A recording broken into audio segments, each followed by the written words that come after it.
Bismillahirrahmanirrahim. Assalamualaikum warahmatullahi wabarakatuh. Alhamdulillahirabbil alamin wa bihi nasta'inu ala umuri dunya waddin. Allahumma shalli ala sayyidina Muhammadin miftahi babi rahmatillah adada ma fi ilmillah salatan wa salaman daimaini bi dawamil mulkillah wa ala alihi wa sahbihi. La haula wa la quwwata illa billahil aliyyil azim. Amma ba'du, rabbi ishrah li sadri wa yassir li amri wa hlul 'uqdatam min lisani yafqahu qawli. Subhanaka la ilma lana illa ma 'allamtana innaka antal alimul hakim. Alhamdulillah yang saya hormati dan saya muliakan jamaah salat zuhur, semoga dirahmati dan dicintai oleh Allah Subhanahu wa taala.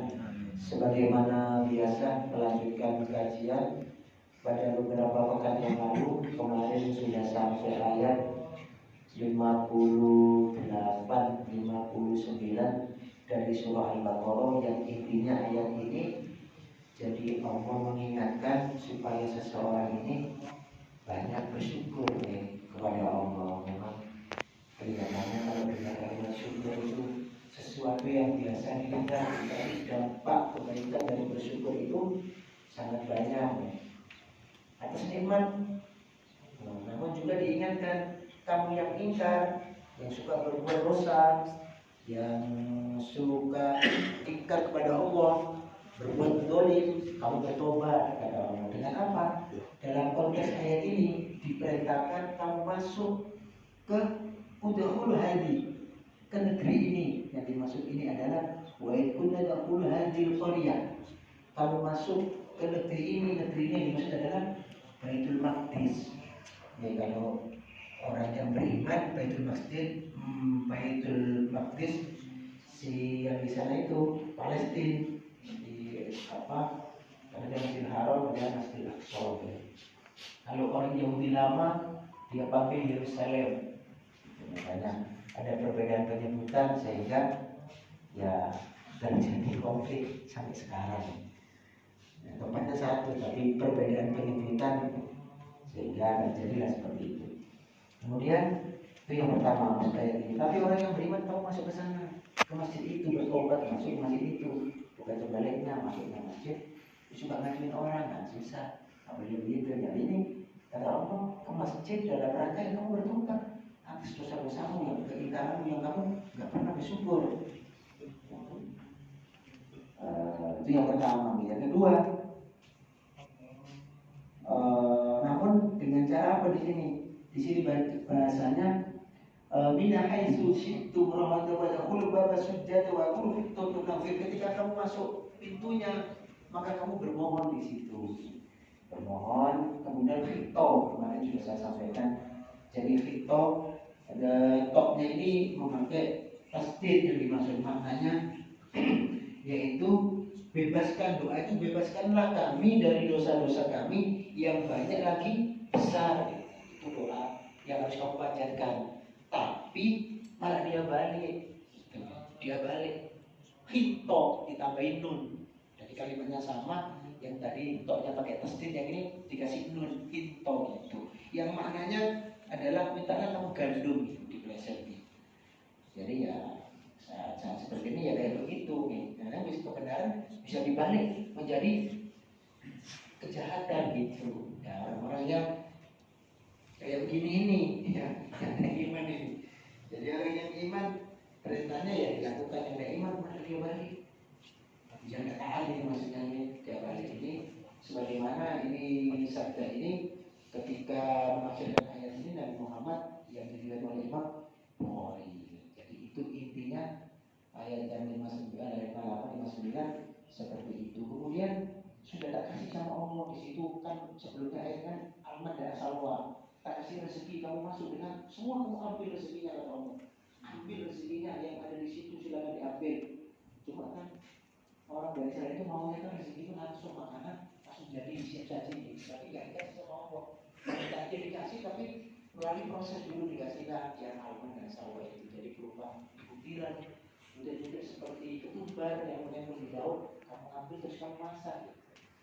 Lauknya dikasih salwa, kecil seperti puyuh sebagai lauknya. Nah, ayat berikutnya ini Wa idistasqa Musa liqaumihi faqula idrib bi'asukal hajar famfajarat min husnata asyrata 'ainan qad 'alima kullu unasin masrabahum kulu wasrabu min rizqillah wala ta'tharu fil ardi mufsidin. Ayat berikutnya ini ditetapi lagi Nabi Musa itu mengikuti keinginan daripada kaumnya gitu. Walaupun dia banyak yang ingkar, tapi para nabi di situ kesabarannya masih ditunggu sampai kapan kamu itu tobatnya kembali kepada Allah gitu. Dia ini minta apa? Minta air. Akhirnya Nabi Musa berdoa sama Allah. Cuma doanya ini bukan gak diterima. Makanya ini pelajaran tidak hanya berdoa doa. Apa perintahnya Allah? Wa istasqa Musa. Ingat ketika Musa bermohon, yaitu minta air untuk kaumnya. Fakulna drib bi'asukal perintahnya Allah. Kamu kan punya tongkat tuh. Kamu pukulkan tongkat itu ke batu. Hajar ke batu. Kata Allah. Ini artinya apa? Ya berdoa, tapi kamu harus ikhtiar gitu. Tidak boleh berdoa juga ikhtiar doa orang sama terima. Yuk ikhtiar sekuat dengan kita diiringi dengan doa. Ini tidak berusaha minta sama Allah. Ikhtiar, pukul tongkatmu kata Allah bahasa saya.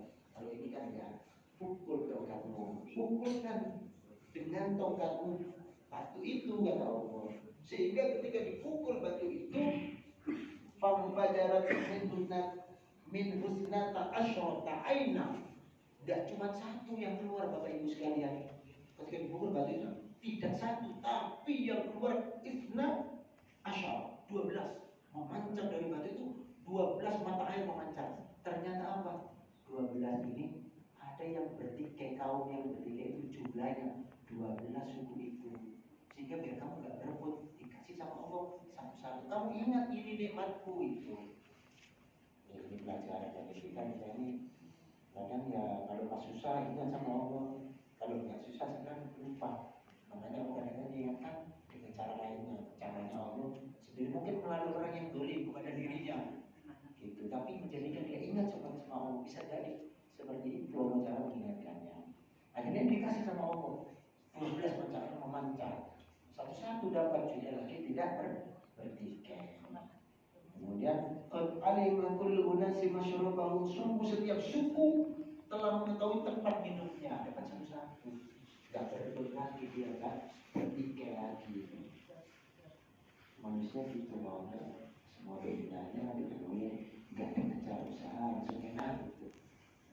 Permintaannya seperti itu. Tapi Allah arahkan, yaitu Allah Maha Kasih, Maha Kasih. Orang yang sudah durhakanya masih ditunggu sama Allah. Tobatnya supaya kita kembali kepada Allah dulu tobatnya. Kemudian lanjut masing-masing suku, setiap suku telah mengetahui tempat pemancar airnya masing-masing. Maka selanjutnya apa kata Allah? Wakulu sudah ambil kata Allah. Bahal itu ambil airnya ambil. Itu makan dari semua rezeki itu. Wakulu rezeki. Rezeki itu adalah rezeki dari aku boleh. Kita juga diberi sama Allah untuk menerima banyak.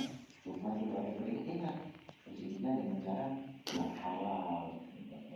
Wala ta'thaw fil ardi mufsidin, dan janganlah kamu berkeliaran di muka bumi dengan membuat kerusakan. Nah, ini tadi yang buat kerusakan kan diingatkan sama Allah. Kan semua sudah tak kasih kan Allah. Kok masih kurang? Jangan kamu berbuat kerusakan. Apalagi membuat fitnah misalnya Allah. Fitnah itu apa ya? Dan intinya fitnah itu lebih kejam daripada pembunuhan. Ternyata penafsiran ayat itu, kenapa kok Allah mengatakan fitnah itu lebih kejam daripada pembunuhan? Kalau kamu membunuh satu orang sudah dibunuh, tapi kalau kamu mau fitnah bisa terjadi nanti saling membunuh. Itu maknanya ayat. Kenapa fitnah itu lebih kejam daripada pembunuhan? Tapi yang bisa menghadapi semua ini Nabi Muhammad. Nabi yang lain itu diserahkan semua sama Allah, nggak kuat. Serahkan sama Allah, akhirnya diri habis umatnya pada Allah. Dihabisi karena menyerahkan sama Allah. Ya Allah mengikuti permintaan Nabi Muhammad, nggak mau. Nabi Muhammad itu ketika di Taif, saya baca itu bahasa jujur air mata. Ketika di Taif, Nabi Muhammad menyampaikan dakwah yang benar, malah dia disambut dengan hujanan, lemparan batu sampai berdarah. Ada yang mengatakan riwayat dahinya dari Muhammad, ada yang mengatakan kakinya.